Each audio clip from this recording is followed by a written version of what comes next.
Hello and welcome to another episode of Climate Watch. I'm Zhou Fang, sitting in for Feifei. Many extreme weather events are now occurring in ways that defy traditional understanding. This year, extreme weather events have come one after another. Record-breaking torrential rains, unprecedented heat waves reaching 50 degrees Celsius, and devastating wildfires raging in many parts of the world. In some parts of China, 24 hours of rainfall equaled an entire year's average. In this episode of Climate Watch, I spoke with Professor Gao Xiaolu from Beijing University of Civil Engineering and Architecture on those weather events and China's resilience building against natural disasters. Professor Gao first told me these extreme weather events were an inevitable trend driven by global warming. There are several key reasons, with the primary one being human activities. Over the past 200 years, we have emitted massive amounts of greenhouse gases, such as carbon dioxide. Before the Industrial Revolution, the global concentration of CO2 remained stable at around 280 ppm, but it has now exceeded 420 ppm. According to data from the EU's Copernicus Climate Change Service, this past July was the third hottest on record. July 2023 holds the record, followed by July 2024. The prolonged high temperatures have significantly increased seawater evaporation, and the atmosphere carries this moisture to land, creating conditions for extreme rainfall. Meanwhile, the prolonged stagnation of high-pressure systems in certain locations leads to localized high temperatures and droughts, creating conditions for wildfires. In addition, phenomena such as the El Niño and La Niña are also linked to the increased frequency of extreme weather events.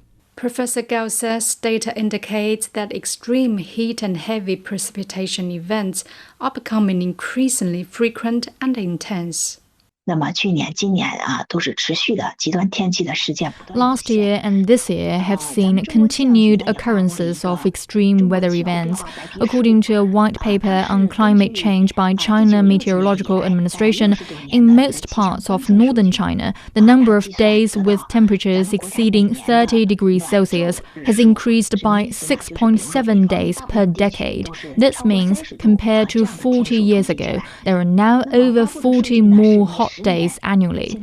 The white paper also says the annual cumulative number of torrential rain days nationwide, defined as days with rainfall exceeding 50 millimeters within 24 hours, has increased 4% per decade. Extreme weather events are emerging with increasing speed and complexity, constantly testing our response capabilities. This demands rapid and proactive measures across multiple levels. Gao Xiaolu says in recent years, China has actively enhanced its early warning systems, urban planning, and technological innovation, among other areas, achieving significant results. For example, in forecasting and early warning, China has been developing an integrated space, air, ground meteorological monitoring network. According to data from the Meteorological Authority, the accuracy of national heavy rainfall warnings reached 89% in 2024. That's up from just 74% back in 2018. We're now enabled to issue warnings 48 hours in advance, 24 hours earlier than a decade ago. There used to be significant blind spots in monitoring, but coverage has expanded rapidly in recent years. For instance, following the extreme heavy rainfall in the Beijing-Tianjin-Hebei region in 2023, the density of monitoring stations in Beijing's western mountainous areas has doubled compared to before. According to statistics from the Ministry of Industry and Information Technology, around 6 or 7 years ago, China's emergency industry was valued at around 1 trillion yuan, or around $139 billion. This year, it's expected to exceed 2.8 trillion yuan. The proportion of smart equipment has surged from about 10% at that time to 45% today. Gao also highlighted the application of new technologies in disaster prevention and rescue. I was involved in the post-disaster reconstruction in Mentogo district. As part of the rebuilding efforts, the district established a professional monitoring, early warning, and dispatch system. It utilizes technologies such as digital twins and intelligent simulations, which proved highly effective during this year's flood season, particularly in forecasting and monitoring. What impressed me most is how rapidly new technologies are being adopted and applied. For example, there are integrated multi-source data platforms that combine meteorological, hydrological, and geological information along with digital twin simulations for monitoring drainage systems during heavy rainfall. These have significantly improved the efficiency of prevention and rescue operations. A notable example is the Smart Emergency Supplies Dispatch System developed by the Ministry of Emergency Management this year. This system can track supplies in real time across more than 100,000 reserve warehouses. In February, a severe landslide occurred in Junlian County, Sichuan Province. Thanks to this system, the first batch of rescue supplies reached the disaster area in just 3 hours. During this landslide emergency response, drones and ground sensor networks played crucial roles in areas such as on-site lighting, disaster mapping, and delivery of supplies. These technologies contributed significantly to what can be called a miracle: 0 casualties in a major disaster of this scale. Resilience building is a crucial concept in urban and rural planning and development. It encompasses infrastructure resilience, social resilience, and ecological resilience. Professor Gao emphasized that vigorously promoting and implementing resilience building and adopting concepts such as dual use for normal and emergency times are essential to transforming passive responses into proactive preparedness. Our original protection standards for infrastructure were relatively low, considering the development conditions at the time. In recent years, these standards have proven inadequate in the face of extreme weather events. Moreover, urban populations and cities have changed rapidly. The demographic and urban scale conditions under which the original standards were formulated have significantly shifted. Therefore, under these new conditions, it is urgent to update the standards and appropriately enhance the safety margins of disaster prevention infrastructure. Professor Gao also pointed out that for rural and mountainous areas, emergency response cannot rely solely on heavy investment in infrastructure construction. More planning measures are needed to address these challenges. Forward-thinking planning in infrastructure in these areas is also important. Under extreme disaster conditions, our last line of defense must include ultra-high-level engineering facilities and strategic measures. For example, in addressing urban flooding, Singapore is constructing deep underground tunnels, strategic facilities that serve as an ultimate solution. While it still makes sense to focus on technical and economic challenges, it is now evident that many such critical infrastructure projects require forward planning. This will help us reduce losses significantly in the future. Social resilience refers to the ability of a social system to withstand shocks during disasters and crises, while maintaining basic functions and safeguarding public well-being. In fostering this resilience, social mutual aid networks and neighborhood cooperation play a crucial role. China's newly revised 2025 Extreme Weather Response Guidelines specifically emphasize neighborhood mutual aid, recommending the establishment of 5 household mutual support groups to share equipment such as generators and water pumps. Professor Gao Xiaolu noted that adopting natural and ecological approaches to achieving ecological resilience can also significantly address extreme weather events. For example, the water square projects implemented in the Netherlands have become a widely emulated model worldwide. This concept embodies the idea of dual use for normal and emergency times. Normally, these water squares serve as public spaces, but during disasters, they transform into water storage facilities. Singapore, which frequently experiences urban flooding, introduced the ABC water program around 20 years ago. Through a series of measures, Singapore has improved its water resource management. Specifically, it has utilized wetlands, ponds, and other natural features to enhance water quality, collect rainwater, and connect the surrounding communities and parks. The program includes restoring artificial channels to natural waterways and creating urban parks in adjacent areas. China uses a 4-tier color-coded early warning system, where red indicates the most severe threat, followed by orange, yellow, and blue.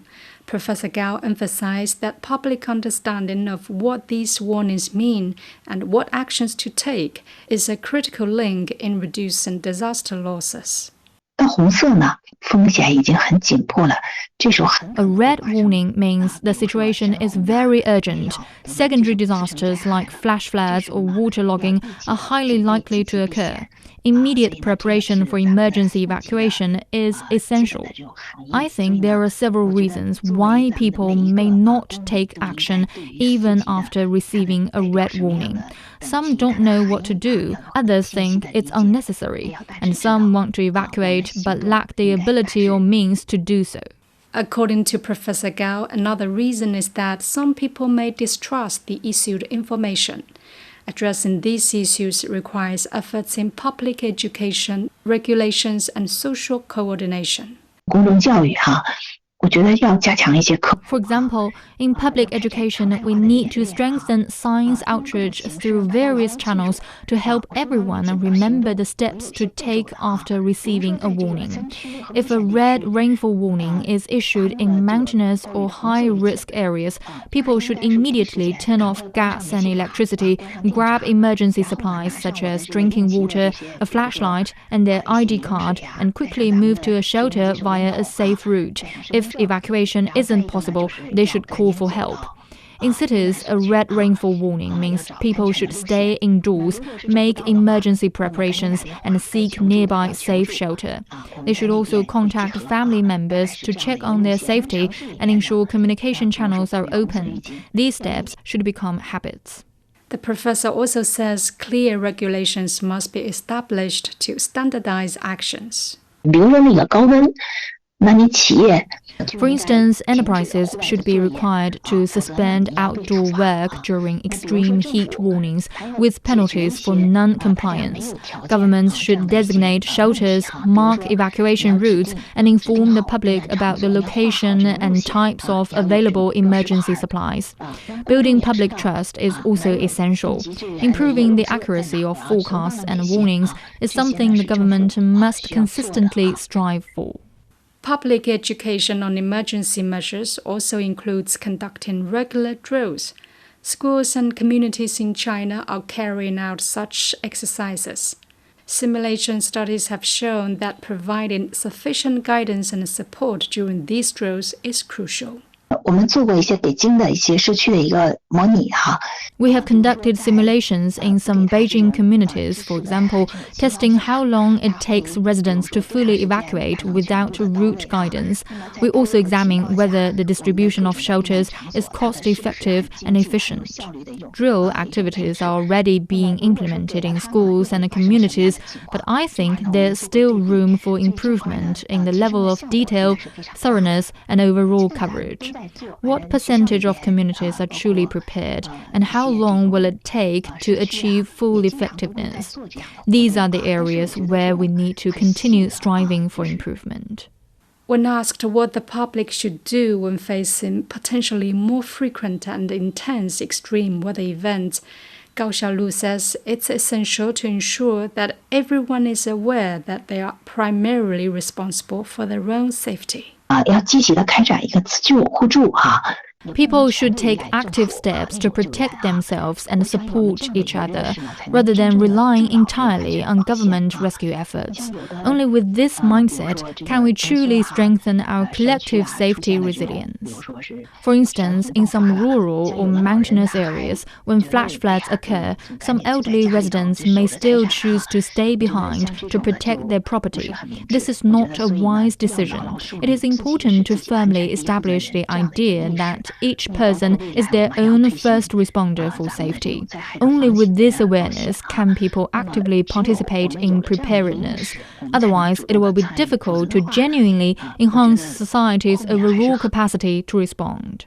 Previously, I also reached out to senior engineer in Zhou from the National Climate Center. He echoed Professor Gao Xiaolu's sentiment that these extreme weather events are a pronounced manifestation within the context of global climate change rather than isolated or random occurrences.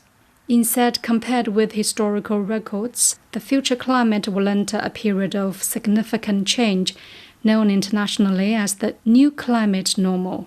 It means as the climate warms, record-breaking extreme events will occur with increasing frequency. At the same time, it also means we should be better prepared and informed when it comes to coping with potentially more frequent and intense extreme weather events. A big thank you to Professor Gao Xiaolu from Beijing University of Civil Engineering and Architecture and Senior Engineer in Zhou from the National Climate Center. And thank you for listening to this episode of Climate Watch. If you enjoyed this episode, don't forget to share it with someone who is also concerned about the future of our planet. Until next time.